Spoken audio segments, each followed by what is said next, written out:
And it's my honor to introduce our speaker today, who is Mr. Godfrey Ogula. Mr. Godfrey Ogula holds an MSc in infectious disease and a BSc in medical laboratory sciences with years of experience in public health, clinical diagnosis, and laboratory systems.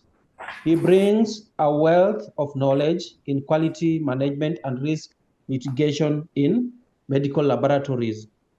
Today, he will guide us through practical strategies and real-world scenarios that will enhance how we manage uncertainty in our lab settings. Mr. Ogula, I hope you're able to hear me. Yes, I can hear you, Mr. Arthur.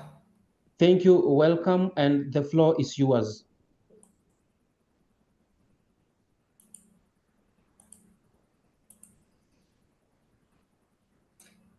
Thank you. I hope everyone is well. As speaker said, I'm Godfrey Ogula, and I'll be taking you through today's webinar presentation. So without further ado, I think I'll get the business. I hope my screen is visible to each and everyone. So our today's learning session basically is on the risk management, and basically is how to navigate uncertainty. We're gonna do a deep dive into risk management in medical laboratory, basically. So in regard to today's webinar, we say that a robust risk management plan is a cornerstone, is the key for the safety, reliability, and the efficient functioning of medical laboratory. So it is a systematic and a proactive process, basically designed to identify, assess, mitigate potential hazards that are likely to affect patient safety, employment well-being, data integrity, and overall quality of laboratory services. So by this, it's very important that we do anticipate possible risks. Well about can implement targeted control measures aimed at preventing errors and ensuring the accuracy and timeliness of results, which is also critical in decision making in terms of patient management. So background information on this, risk management is a core in terms of looking at documentation framework that apply the institution approach to managing uncertainty. It's not a merely a reactive measures that address the passive, but a continuous. That's why it says a proactive, a continuous cycles of improvement that fosters culture of safety and quality. The keyword there is safety and quality. This comprehensive strategy basically as mandated by international organization, including ISO 15189, and also guided by CLSI and World Health Organization. So I'll take you to general concepts that talk about risk in relation to ISO 15189. So when you look at these clauses that I have highlighted over there, they all talk about risk. You look at the clause 5.2.2, the role of lab director in terms of assessing and mitigating risk. Clause 5.6 on risk management, basically that's where we have all processes that entail risk management. Process requirements, also basically it talks about risk management. So by looking at all these clauses, in the new ISO 15189 2022 standard, the word risk has been mentioned a record time of 85 times. So by this, what does it mean for us as lab scientists and technologists? Risk is a very important aspect when it comes to safety and quality of our product services in terms of lab results and other output that we are expected to do. More specific concepts in regard to risk, we look at the clause 6.3.2 on the facility controls. So when you look at the facility control, basically this is how we control the movement of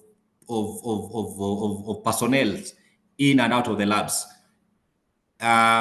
This entails having measures so that you don't kind of expose individual to certain risk. Basically, this issue to do the access control. Equipment that enhances access controls. So this basically also talks about risk. Clause 6.5.2, equipment calibration is very important because here we remember that equipment generally can allow the results. So the issue of calibration is very important because you don't do this, then it means the result that you are churning out is likely to have an effect. It's likely to have a harm to the patient. So this clause also talks about risk. Clause 7.2.41, primary sample collection and handling. These are general, under general. It's very important how we collect our specimen. Do we follow SOPs? How do we handle? All these have an impact on the patient. And this impact that we're talking about is basically knowing the risk associated with sample collection and handling. Clause 7.2.4.3 on the patient consenting is very important. It's a risk in a situation whereby a test that is university, that requires university procedures done without consent of the patient is very important. It's another aspect of risk.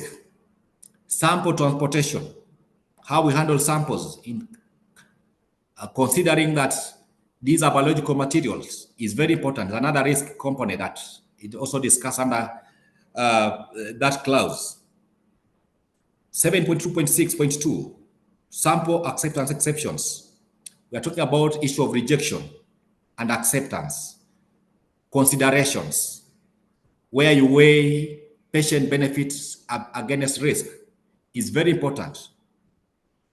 Clause 7.2.3.4, measurement of uncertainties, how we look at the errors, allowable errors, is very important. It's another aspect of risk.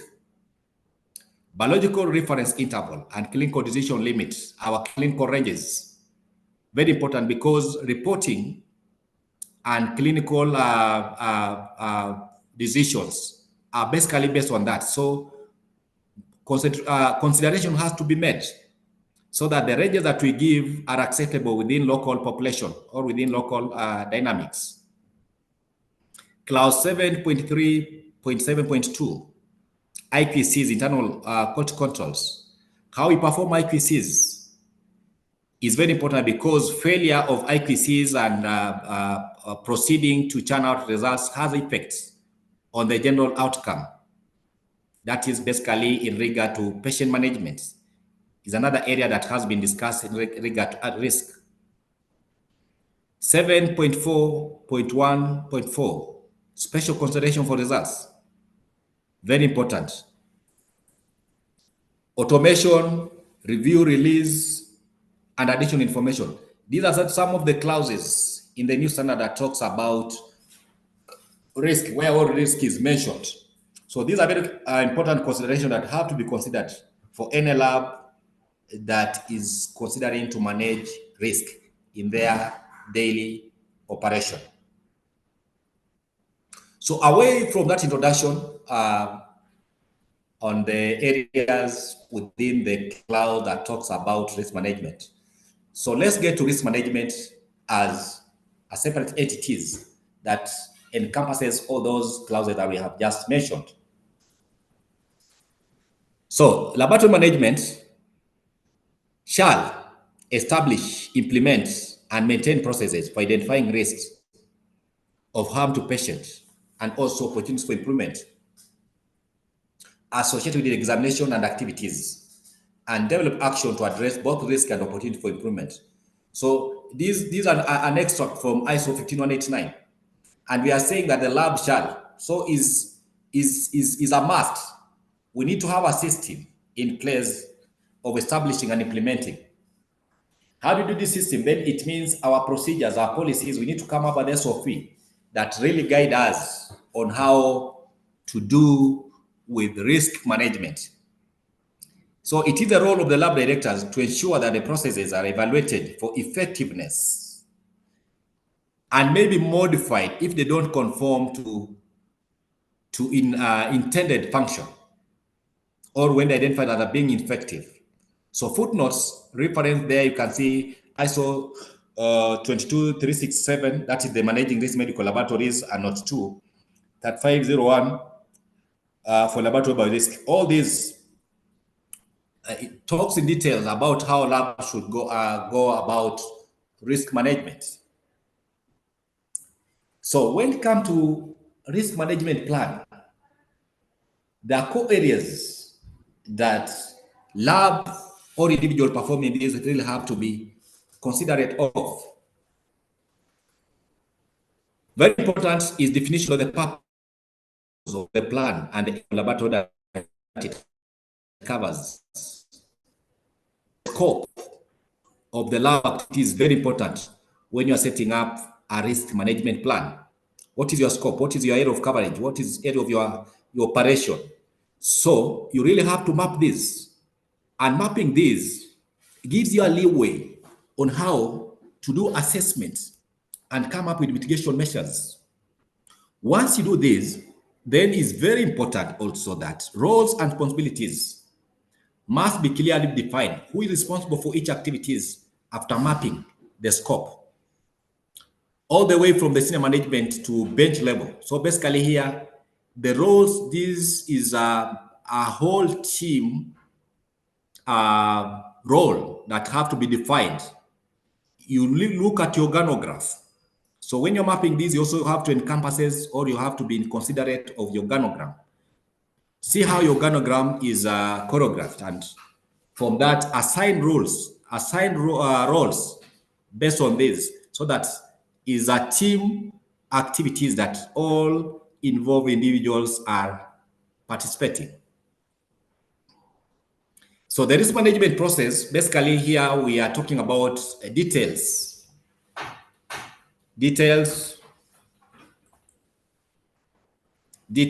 on the methodology for risk identification,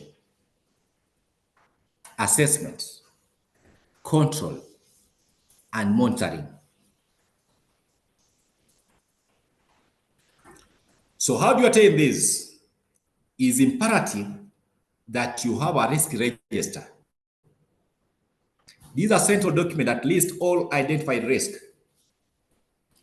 their analysis, control measures in place, and the person responsible for managing each risk. So as I had said earlier, once you map your process, you identify possible risk, then how do you have these? They must be documented. And documentation basically involves having a risk register. There's an element of communication and training plan, which describes how management information will be communicated to all staffs, and which outlines the necessary training programs for the same. On the outline also is the issue of review and improvement cycles. You have to specify the frequency and the process for reviewing the effectiveness of the risk management plan and making necessary adjustments where possible.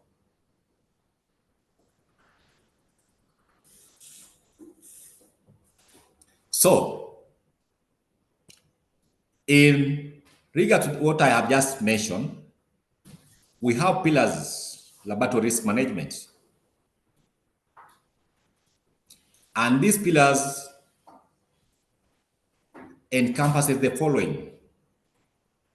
Top on the list is identification of the risk. Before you start thinking of managing risk, then the most and first and foremost is have procedure of identification of risk. And how do you do identification of risk? We already say that you map your process, look at your scope, Once you have that, talk of risk assessment, risk mitigation, and risk monitoring and reporting, risk governance and culture.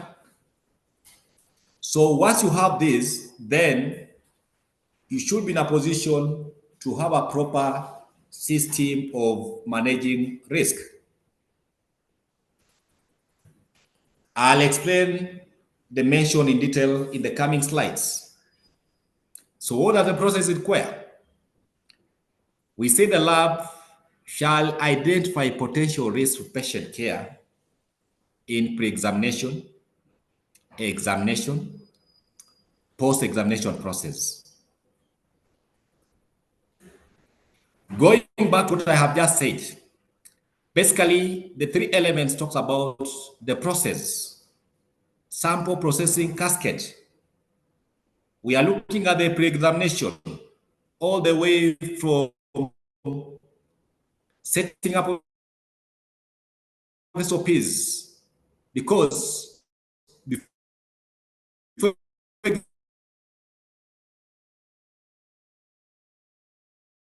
examination, you need to have procedures, you need to have policies of your application. So, and mapping requires a lot, because you look at the pitfalls in each and every process within pre-examination. Test requisitions, look at the request form, the request book, what does it entails? All these things you map and you look at them. Where are we possible to have issues to do with the risk? Basically, we are looking at where are we going to have threats or hazards from the pre-examination process. You also look at the examination, assuming assumption that you have your specimen or your sample. Where are you able to have risk? All the way from separation of the samples, depending on the test that is requested. You look at these, you look at all those that entails the actual testing of our test materials. Look at the post-examination processes. You have done your test, reporting, release of results, recording, all this. So we are saying that you map the whole process, the route taken by the sample from requisition, from the start of policies and procedures to the last step of results and also record keeping. So this risk shall be assessed and mitigated to the extent possible. The residual risk shall be communicated to users as appropriate. So identify risk and effective mitigation process shall be monitored and evaluated according to potential harms to the patient. As we're going to see the coming slides, it all depends on the matrix. Mitigation now will depend on the matrix, how you come up with matrix based on the probabilities and outcome. So the lab shall also identify opportunities to improve patient care and develop a framework to manage these opportunities. Now, how do we perform risk identification? This is the preliminary and critical step. As I had said, it involves systematically identifying potential hazards. Potential hazards that are likely to cause harm and undesirable event that could occur throughout the laboratory process. So the lab process I had mentioned earlier is all the way from pre-examination, examination, and post-examination. So this encompasses the entire testing journey from patient sample collection to final report delivery. So how do you identify risk? There are several approaches. One way is brainstorming. As lab team or as core team, you can do brainstorming. you can look at each process, let's say like pre-examination. Then you list all possible areas of pre-examination. Once you have listed all possible areas, then you look at the possible pitfalls that are likely to occur. So you brainstorm everything that could possibly go wrong within scoped process. Think step by step through the workflow. Example. A phlebotomist draws blood from the wrong patient because two patients in the waiting room have the same name. So that's an example, and it happened most of our setup. So if that happens, you know what you have to do, and that's why there's an element of unique coding, unique identifiers, so that you do away with such like uncertainties. So identification is very important. So you can do brainstorming. You can have questionnaire ways. You can use FMI, failure mode. So there are so many approaches that a lab or individual can easily follow. So risk assessment and analysis. Once a risk has been identified, each risk must be evaluated to understand the potential impact and the likelihood of occurrence. As I said, this is basically what entails the matrixing, risk matrixing. You look at the probability, what is now the likelihood, and at the potential impact harm that's likely to occur. So this analysis typically involves severity assessment. And on severity assessment, we say you look at how serious would the consequences be if the risk materialized. If something happened that you have noted, what is the impact? How serious is it going to affect the operation? This could range from minor in delay in reporting to serious adverse events that can even lead to death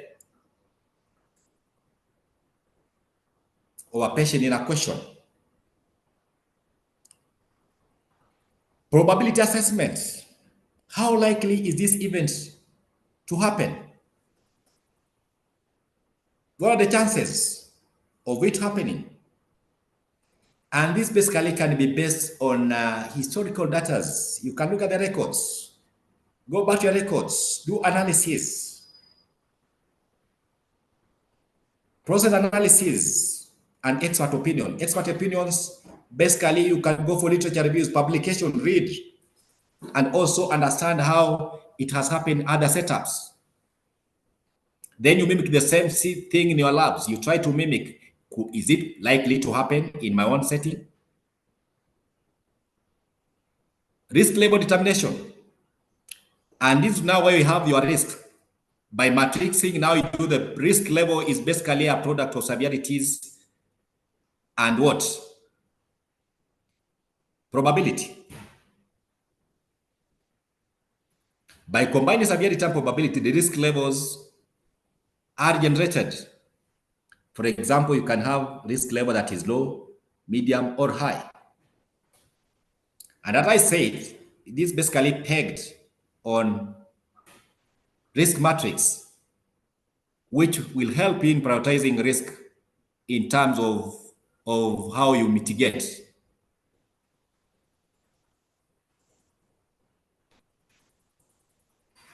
Risk control and mitigation.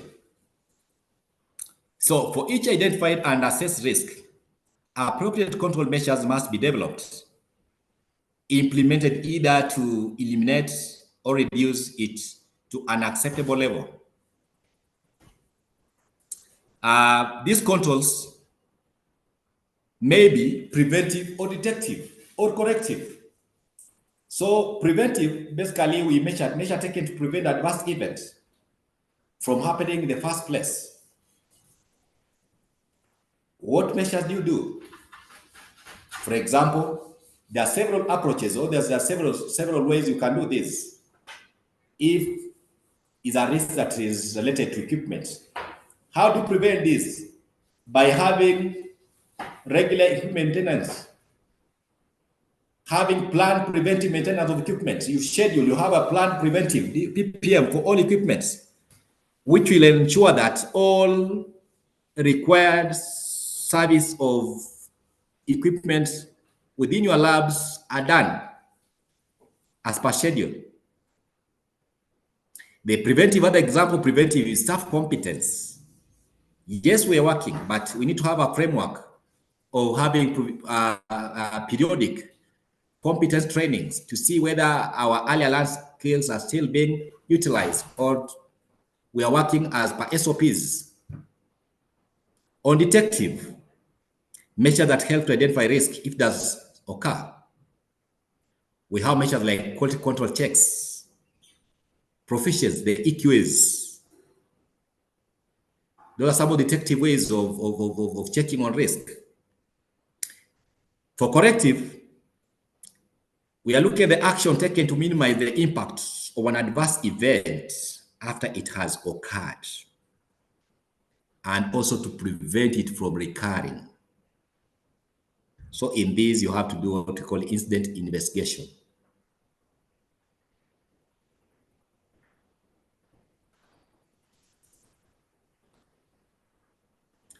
Risk monitoring and review.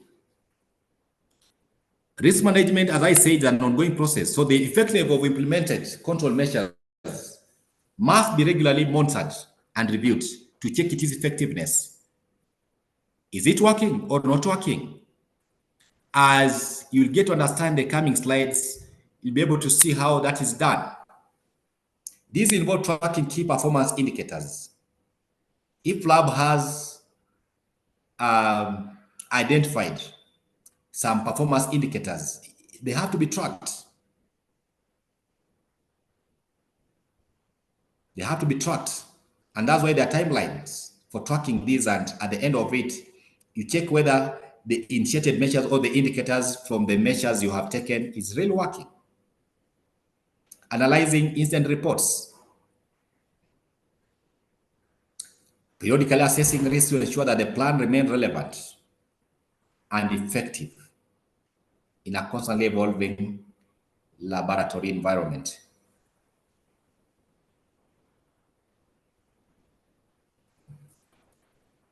The other areas to look at is the risk governance and cultures. These basically highlight on the needs of policies and procedures that governs risk management. As a lab or an institution, you set up appetites and tolerance levels. What do you want to implement in terms of risk? You need to have your levels and tolerance level. At which level do you tolerate or you can entertain such thing to happen or you can be able to sustain? So we need to have these levels. And as governance and culture, we need to foster the risk awareness in organization. How do you foster this?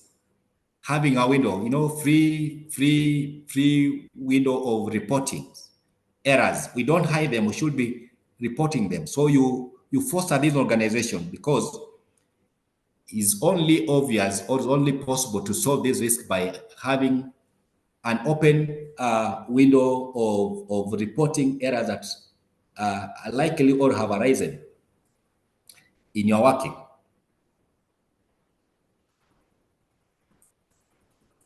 So now let's look at the spectrum of risk in medical laboratory. These more highlights on the A4 slide are already spoken about.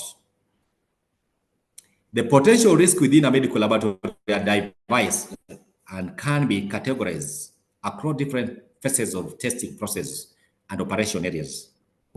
So in mapping, you'll come up with pre-analytical risk.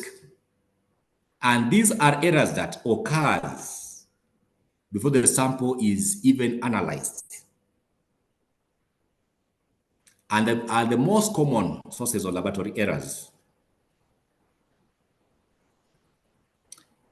Just example, one is incorrect patient identification. sample labeling, improper sample collection, handling, and transport. We have insufficient or contaminated sample. All these attribute to pre-analytical risk. There are so many, and that's why you have to map and look at the entire process step by step so that you are able to capture all possible risk within the pre-analytical stage.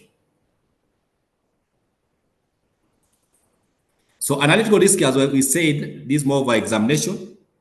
These are risks associated with testing process itself and includes, just to mention, issue to do with the instrument or equipment and also reagent malfunction, errors in manual procedures and calculations when you're doing your analysis or reporting, interference from substance the patient samples, inadequate cold control. So these are few. And that's why I said it's very important that all areas that are likely to affect examination processes are mapped out. Post-analytical risk. These are errors which happen after the test has been completed. And of course, now they have impact on interpretation and communication of results. Just an example, we are talking about transcription errors and reporting. For those individuals who are still doing manual reporting, issue of transcription. Delay in communication of critical values. Incorrect interpretation of results by clinicians. To mention but few, these are some of the areas that are tied to analytical risk.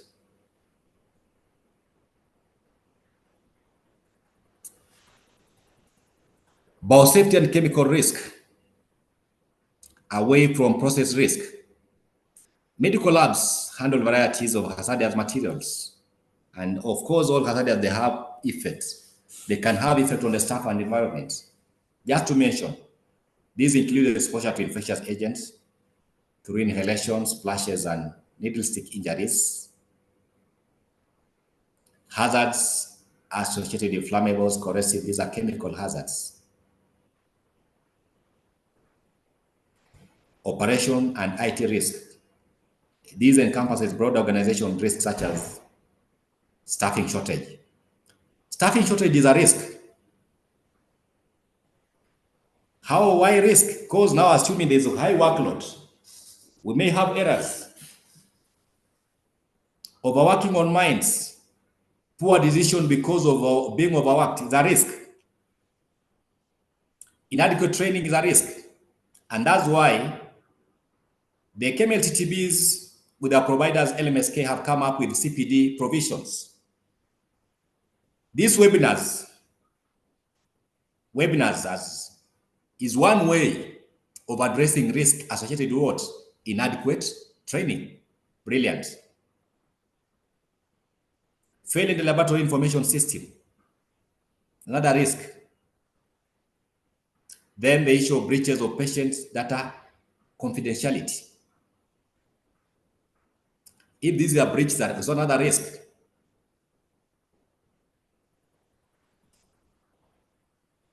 Now, we have what we call naming circle, the PDCA. These are an excellent way to structure medical laboratory risk assessment, where you can turn it into a continuous process, which basically aligns with our ISO 15189-2022. So here we are talking about how you plan, test and control and act. How you plan, you do, and control and act on possible risk. So these are very important aspects of dealing with risk in our lab setup. So we say quality is everyone's responsibility, and that is based on William Deming. And implementing QMS, as they say, does not guarantee an error-free laboratory. However, it detects errors that may occur and also prevent them from recurring. So QMS, as we all know, it leads to continuous improvement of the laboratory.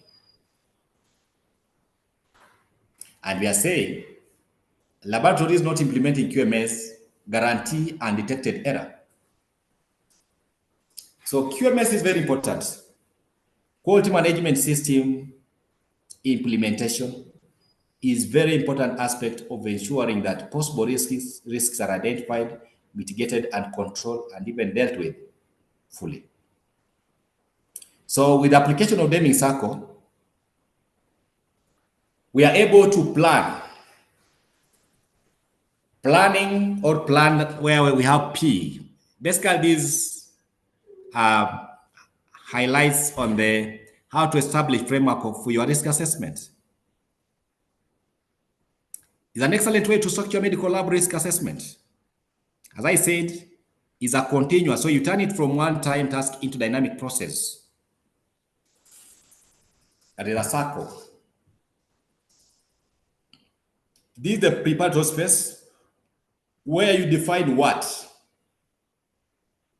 who, and how. You are not identifying risk yet, you are planning for the assessment. What is likely to happen, to who, and how. So in the planning and the plan, where we are saying now, you define the scope. You decide which process will assess. And we say it is often best to start with the high risk or complex area. Example is this risk assessment will cover the entire pre-examination process for outpatient samples. So if you want to map that, then you have to define the whole area of pre-examination, all the way from patient registration at the front desk to sample delivery at the laboratory. You can have that scope in your planning. You assemble the team, create a multidisciplinary team. You need people who actually perform the work. People involved in the patient and sample reception and in the sample receipt. They have to work as a team so that you synchronize the whole process of plan.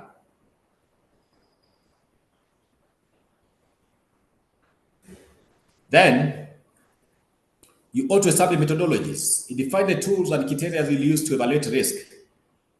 And basically here is where it involves the risk matrix. How? Example, we use laboratory standards. In lab standard, mostly we normally use 5 by 5. I'll explain about that, risk matrix. So you look at the 5 components of severities and you look at the 5 components of likelihood. However, depending on the level of the lab, you can even have 3 by 3 matrix, as I'll explain later. So you can start by low matrix. As you advance, then you can extend it to 5. So, as we say, calculation of risk basically based on the product of severity and likelihood. So any risk scoring 10 or higher will be deemed unacceptable or require action. So for your matrix, assuming on the severity, you have a matrix of 2, you have a score of 2, then likelihood you have a score of 5, then meaning the product will be what? 10. I'll explain that in the coming slides. Here we go. It is an example of 5 by 5 matrix. If you look at the key of the legend, the key says that the likelihood, which is on the left side of the matrix, you have a score of rare where you have 1, unlikely 2, possible 3, likely 4, then quite certain 5. Then on the severity, you can have keys like 1 stands for negligible, 2 minor, 3 moderate, 4 significant, and catastrophic, based on the level of the lab. So based on this matrix, as you can see, we code our likelihood or the probability starting from 1. 1 basically given to that event that is likely, unlikely, or very, very rarely to happen. Then 2, you can square to unlikely, a situation or a possible thought that is unlikely to happen. Then you can code 3 to possible thing like likely to happen or risk. 5, 4 is likely. Then 5, you can give it certain. Then on severity, you can have 1 for negligible, 2 for minor, 3 for moderate, 4 for significant, and 5 for catastrophic. So how do we get our risk? Basically, as we said, risk is a product of likelihood, which is probability, multiplied by what? Severity, which is a consequence. Then the end product will give you the risk. Then after you have planned, then you identify risk and analyze the risk. Identify the hazard that's likely to cause risk and analyze the risk. How? As I had said earlier, these can be attained via brainstorming. You brainstorm everything that is possible to occur or to go wrong within process. So as I said, like you are looking at the pre-examination, you sit down the team involved, all staff involved in the pre-examination process, as I had said earlier, from front office, that is reception to the lab. Sit down and map out, list possible areas that are likely to go wrong. Think step by step through workflow. This is just an example I had said. Phlebotomy draws blood from wrong patient because 2 patients have the same name. So you have to map out this in a very strategic way. Once you have done so, identify the existing control measures. What control measures do we have in place for each hazard that you have listed? A good example is our current procedures requires phlebotomists to ask patients for their full names and date of birth before drawing blood. You confirm. So it's a measure of trying to do away with that likely hazard or risk that may occur when patients have the same name.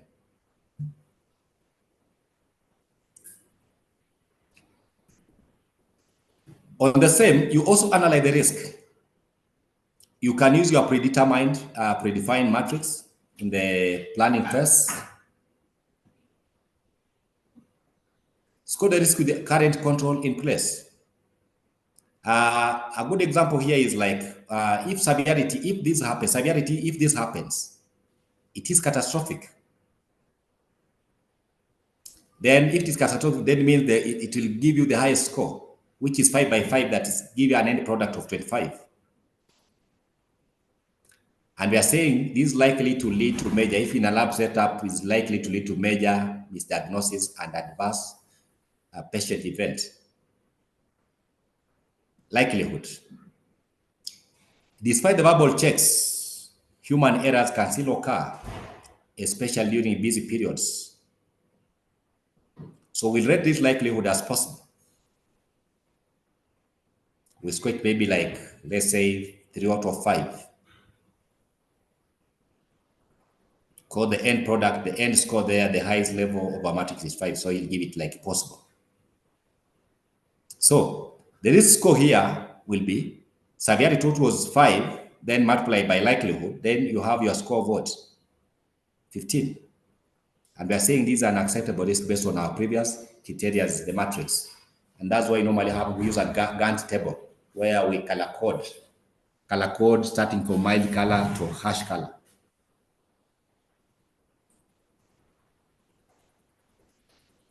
So, as I had said, that has to be and coded based on the matrix score number. You color code from mild to more harsh color. That's why I normally start with green to red. Say green is more acceptable, red is unacceptable. So that is the spectrum of our score. So how do we check after you have done?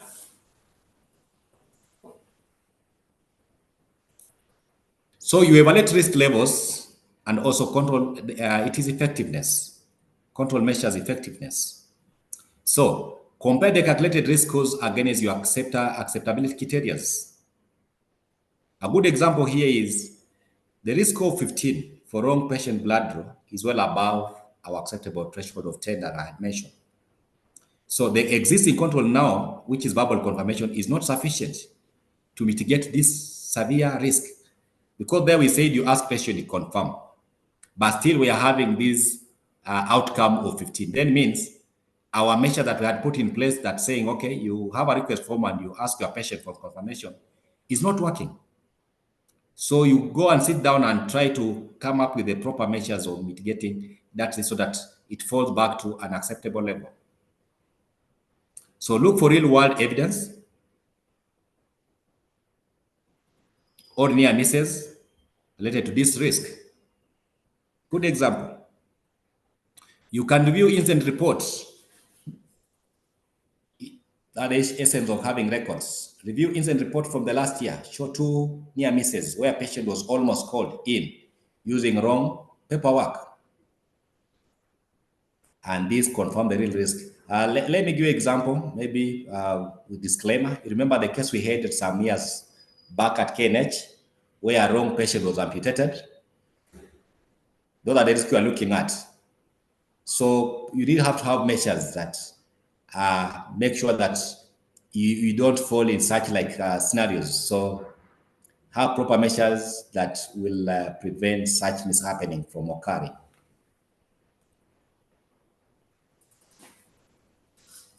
Act. Look at the PDCA. So implement improvements and standardize. Once you have put in place improvement measures, then try to standardize them. Evaluate the risk scores. Compare calculated risk scores against your acceptable criteria. We said that our risk score was 15 for wrong patient draw. Our acceptable threshold is what? 10. Then as I said, it means that verbal confirmation is not what? Not sufficient. Data review. Look for real world evidence. This just reaffirming on check.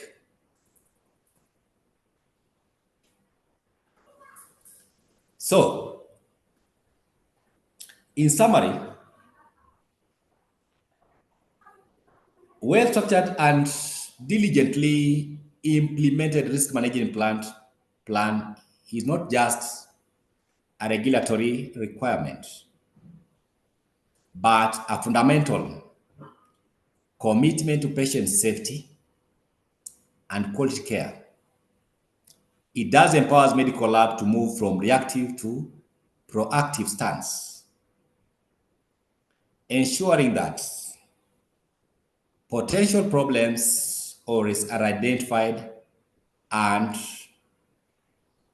addressed before they can cause harm. Thereby, we build a resilient and trustworthy laboratory service. Add risk management in clinical laboratories is a very essential quality improvement activity that must be able to evaluate all processes involved in patient testing. And it is a repetitive action, repetitive preventive action that ought to be carried out by laboratory at least annually. And when I say at least annually, it all depends on budget issues and management issues and the lab setup. So we are saying that risk management is very essential aspect of QMS in regard to patient safeties and quality of our results. Thank you. Over to you. Yeah, thank you so much, Mr. Godfrey, for this very informative presentation today.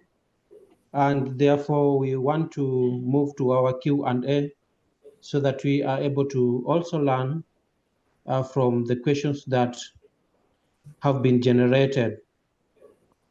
So we'll look at the Q&A session. I see we already have some excellent questions in that chat. And so allow me to start with our first question from Anonymous, and it goes, how can small labs with limited budgets implement effective risk management strategies? Have you heard that question, Mr. Godfrey? Yes. I can repeat it again. How can small labs with limited budgets implement effective risk management strategies? Over to you. Okay. Anonymous, thank you for your question. And basically what you are saying, like, how do small labs, how can they navigate this? Very precisely. Managing risk is an essential component because for your own safety, you really have to take care of your safety. Your safety comes first. So there's no point to say because of small budget.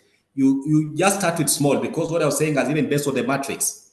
That matrix of 5 by 5 is not score, as a continuous quality improvement, you just need to come up with a very nice SOPs that will guide you on how to deal with the likely likely threats or uncertainties that may impact on your working, basically all the way from pre-analytical to post-analytical.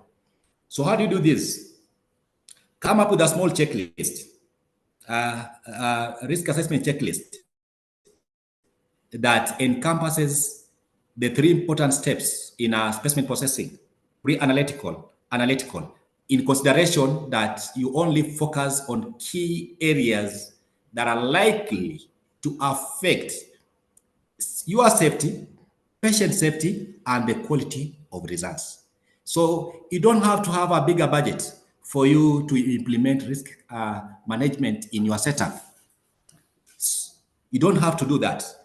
The obvious thing that we do, access controls, PPEs, all these are measures that are geared towards mitigating the likelihood of risk. Filling of request forms.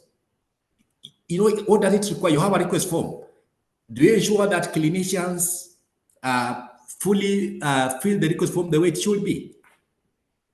Do you follow your acceptance procedures, criteria on the specimen when you receive? So basically, these are obvious things, and sometimes we normally say obvious things are difficult, but let's not let obvious things not be difficult. Let's implement this. Start slowly, map it. As you grow, then you can bring in the more complicated issues that pertain risk, but the budget should not stop you. Implementation of risk can be done across all levels of laboratory. Over to you. Thank you so much. We look at our other question that is also very interesting from the charts. And so the question is, the one attendee is requesting that you share an example of a lab incident that taught you something critical about risk management. Great. Great. I'll use the obvious one that I think these are national things that happened, and I think I gave as an example during my presentation. If we can vividly remember what happened at KNH, where a wrong patient was amputated, you see that is catastrophic. And that's why we need to have risk measures in place. How do you mitigate? So the issues of, like now the issues of ascertaining the right patient that you are removing sample, you are collecting specimen is very important. With that alone, that is a serious case that informs us on how catastrophic it can be if you have no risk management measures in place. I don't have to go to so many examples because there are so many examples. Kenech cases, which is a public case, is the best example I can give.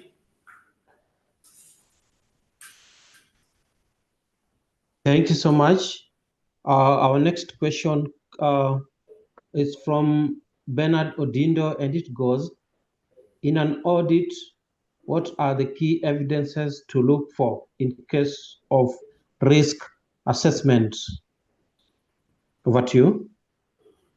Great. So when you say audit, yes, it's more of amorphous, but I think I'll just answer the way it is. So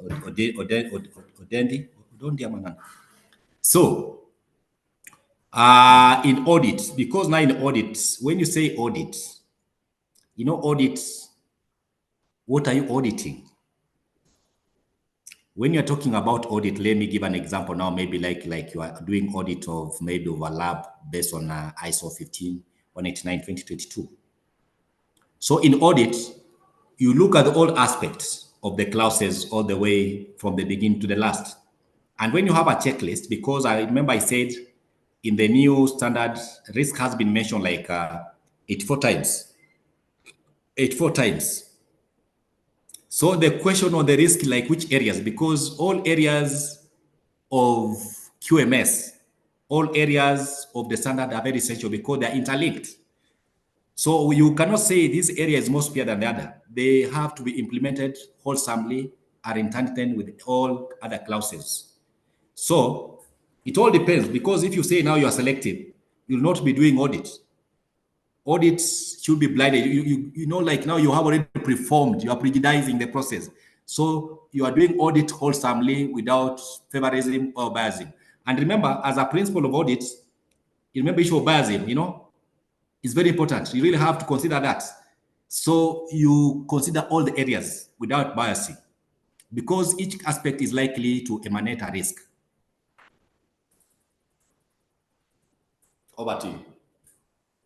Thank you. Thank you. Another question from Mercy Mwasaru. Yeah, she's requesting, not a question, but it is a concern. She's requesting for these presentations. We're looking at another question again from Bernard Odindo again, and he is mentioning clause 85 under ISO 15189 of 2022, and he is asking what evidence will be seen as adequate in an audit. I don't know how you are able to tackle that question, but it's not coming out clearly. But you The can. question is not complete. I don't know how I'll approach it. It's not. I don't know which areas, which like specifically, which area. Saying, let me just. It has to be clear, because now you talk of the clause. What is it? Because now, like question, you frame question based on that. Yeah, it's not very clear. So we can put it under the parking lot. And then we look at our next question. That is from Wilfred Aria. And he's asking, how do you quantify uncertainty, in quotes, in medical labs where risks are often intangible, e.g. staff fatigue, poor communication? Over to you. Very nice question. So, as I said, like staff fatigue is usually associated with the understaffing. So you look at now, let's say you look at a scenario whereby what is likely to happen when a lab is understaffed.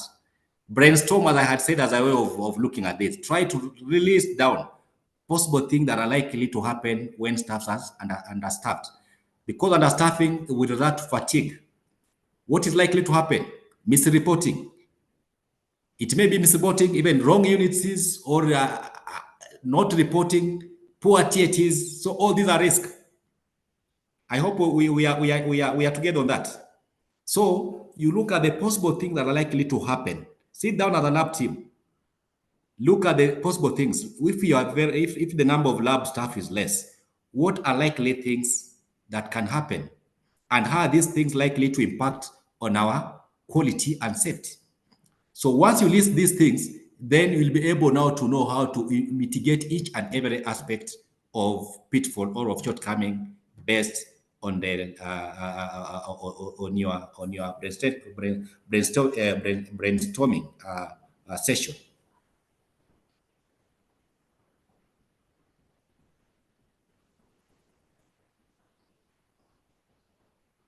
Thank you. Let's look at our next question from Wilfred, and it goes: in a lab under financial pressure, how do you justify investing in risk management when management only looks at cost cutting? I think that's a very ideal question based on our current moment. The best way, Odindo, let's say if a lab is accredited or if not accredited, you normally have lab management meetings. Key important aspect is educating, pass information, inform management, tell them the essence, the importance of doing that. It's all about lobbying and buying. Let them buy. Do a very nice write-up. You can do a concept. Give them case examples of what is likely to happen. Because remember, right now we are looking at the issue of medical legals. Tell them if this happened, remember you will be taken to a court of law. Tell the management, inform them. Give them points on the essence of this. You know, sometimes we blame management, but if you remember that some of these management guys are not medics, they're not healthcare workers. Even if they're healthcare workers, they don't understand what it entails to implement maybe ISO 15189. So it's all about having information, inform them on the essence, educate them, have CMEs. From CMEs, they can buy in, have nice presentations. They'll see the essence of implementing this. Over to you. Thank you so much. We're looking at our next question, and it's from a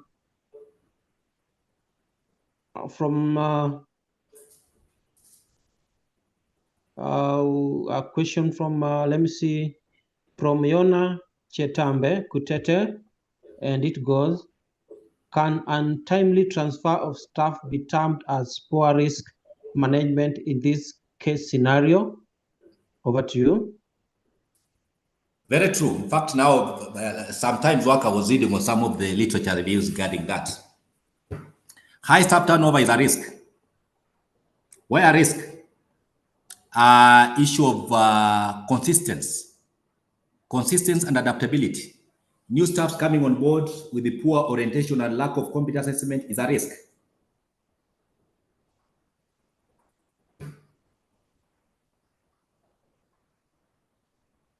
Thank Hello? you. Yes, thank you. We're looking at another question from Victor Omoga, and it goes: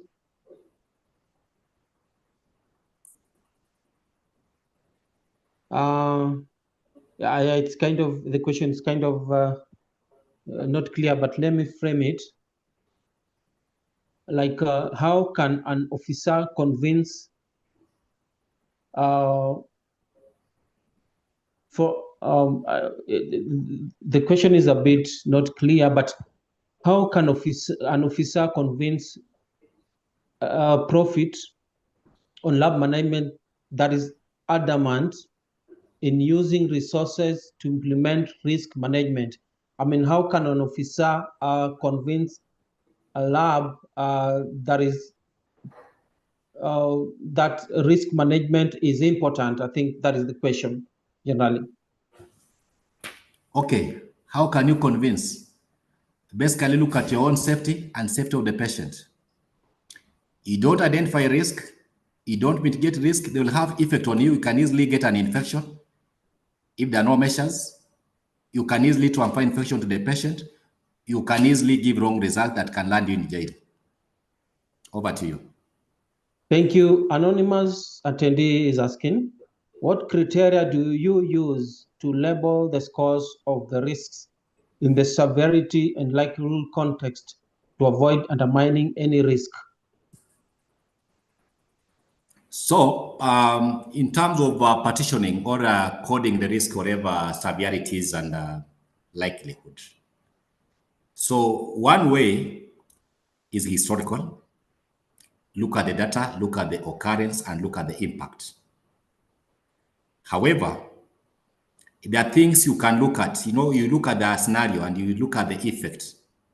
You know, you look at the effect in terms of severities, starting from the things that have no effect on patient results or on patient safeties.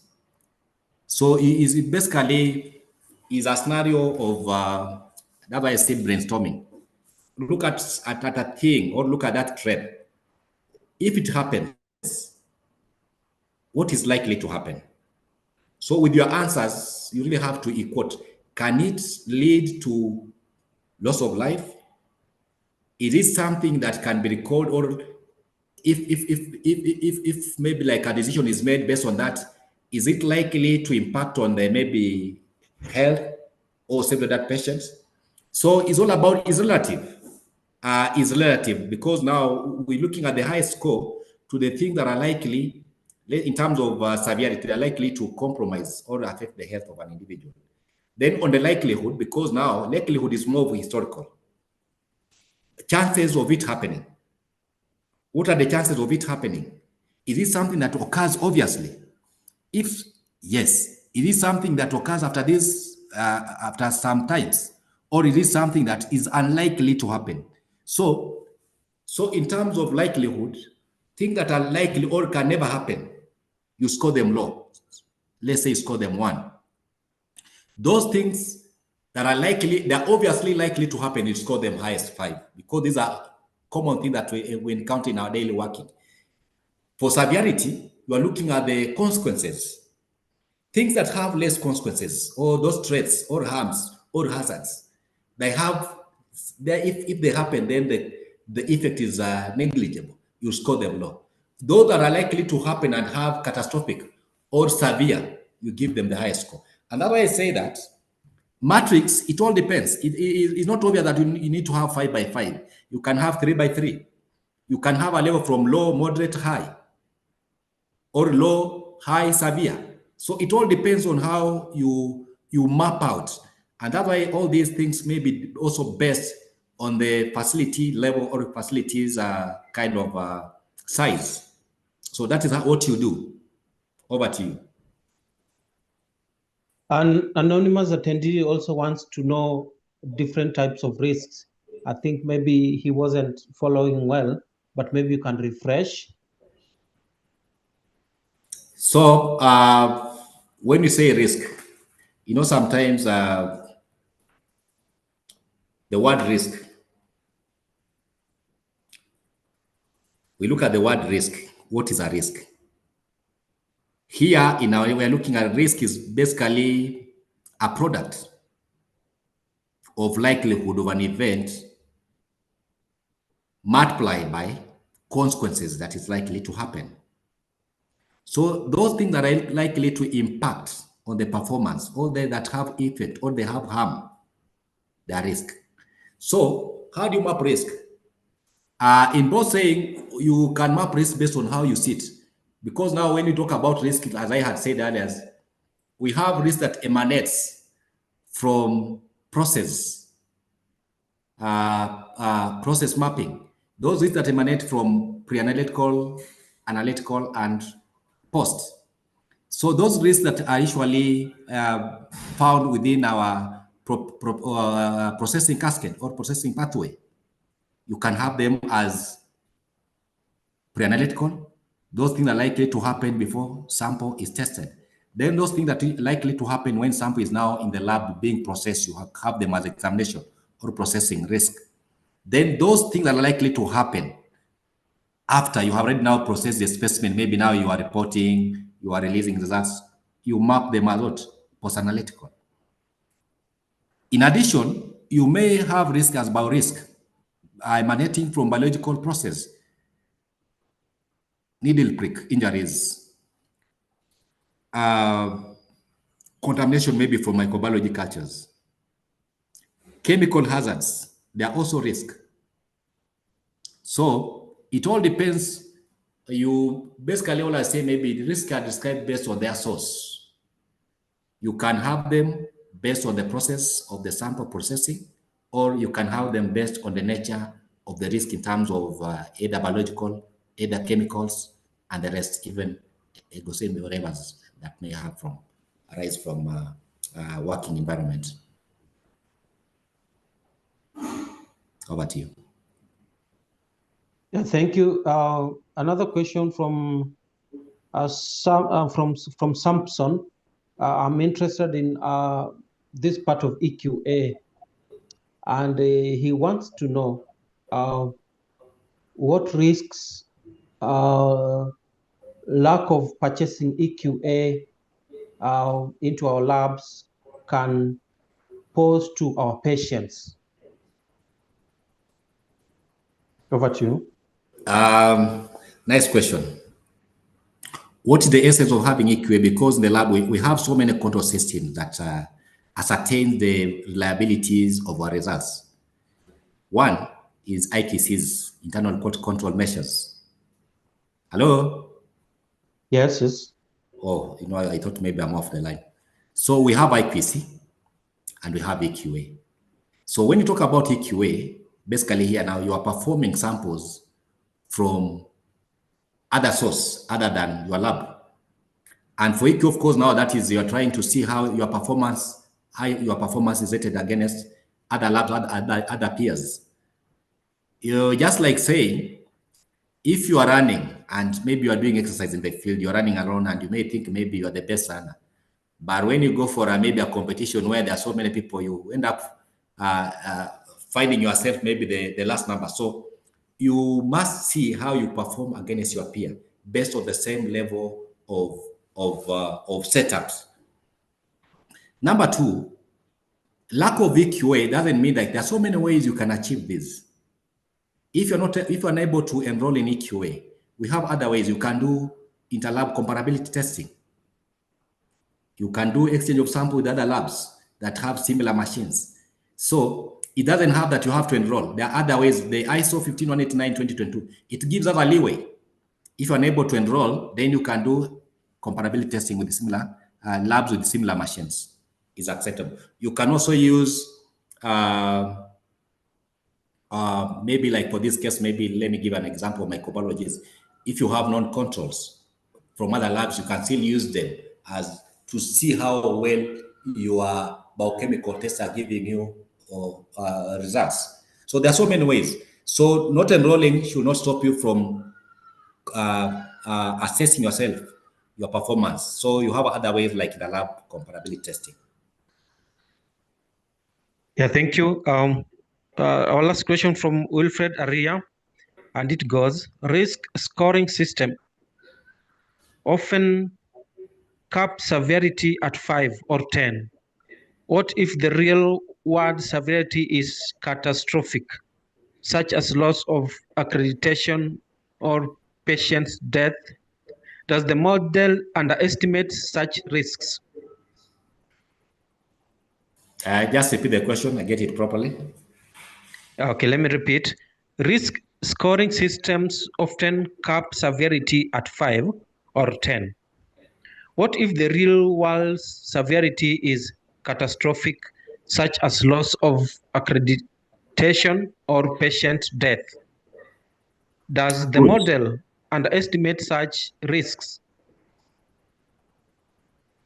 Now, remember I said the matrix depends on how you want to, not like there's this matrix out product, because now when you look at the severity, it's capped at 5. Capped at 5 in terms of if you have your matrix of 5 by 5, then the last cap will be 5. I hope I'm getting you. You cap it at the last, like you say, catastrophic. The capping is 5, but it's not casting the stone. You can still have your list severity from 5. You can have 5, 10, 15, 20, depending how you want it. Because at the end of the day, is all about what you have, how you can. It's not obvious that it has to be one. There's nowhere in literature they say that the highest cap of seriality should be 5. It is nowhere. So it depends on how you want to quote it. You can have your highest score at 20, then the medium maybe 15. So there's nowhere they say it has to be 5. I think I'm correct on that. So depending how you want it to be, how you want to be your matrix to be, you can have even 50 as the highest. So capping depends, as I said, depending on catastrophic level. So if you say like maybe loss of accreditation, how is loss of accreditation going to be catastrophic? You may lose accreditation, but still you're implementing other measures that they're able to cap the risk. Let's say you have lost accreditation, but still you're implementing QMS. There's no harm, because if you have a mitigation measures in place that maintains quality, then accreditation laws should not be catastrophic, because now for that case, okay, yes, we have lost accreditation. Is there a way? And that is why I think I was part of this national team. That is why even the National Reference Lab or National Ministry of Health is coming up with measures of ensuring that those labs that are not unable to sustain accreditation enrolls not to call LMKI, what you call laboratory continuous quality improvement, where they implement QMS. Yes, you have no accreditation, but still you have QMS structure in place. We remember accreditation is very expensive. Most of the government facilities that we accredited between 2017 and 2019, most of them are unable. That's what I don't want to mention because these are public forum, but most of them have lost accreditation because of because of counties unable to renew accreditation. But we are saying, for us to avoid this, to mitigate, what do we do? Let's maintain, or let's implement what? QMS or CQI. Over to you. Thank you. Thank you. And lastly, a question from Samson Ogwalo, and it goes, are there external factors which can result to risks in our labs? Yes. Now, external factors, reagent coming from outside that is expired is a risk. That's an external factors because it's coming from outside. People coming to the lab, risk. Somebody coming to lab unauthorized, and that's why we're saying facility control. Those are risk. So when you look at the risk, those are the threats, things that are likely to compromise on safety and quality. Over to you. Yeah, thank you so much. That was quite informative, very wonderful presentation. I want to bring you back again, Mr. Godfrey, so that you can give us your parting shot or your closing remarks as we conclude today's webinar. Welcome. First of all, I want to thank those who have been able to join us on this webinar. It's always wonderful for us to share knowledge, ask questions, get clarification, and also learn a lot from you participants. Part in short is that as lab, we say we plan for the best or wish for the best, but always plan for the worst when it comes to risk management. So plan for the best, but also plan for the worst by incorporating risk management approach in all your working processes. Over to you. Thank you so much, Mr. Godfrey, for this impactful presentation, and to all of you for actively participating in this particular webinar. For more CPD opportunities and updates, be sure to join our LMSK WhatsApp pages that we do share the links. And on behalf of LMSK, thank you for your time and dedication to quality in medical laboratories. We wish you all the best this evening, and remember to stay safe, stay informed, and see you at our next session this week. Have a great evening. Thank you.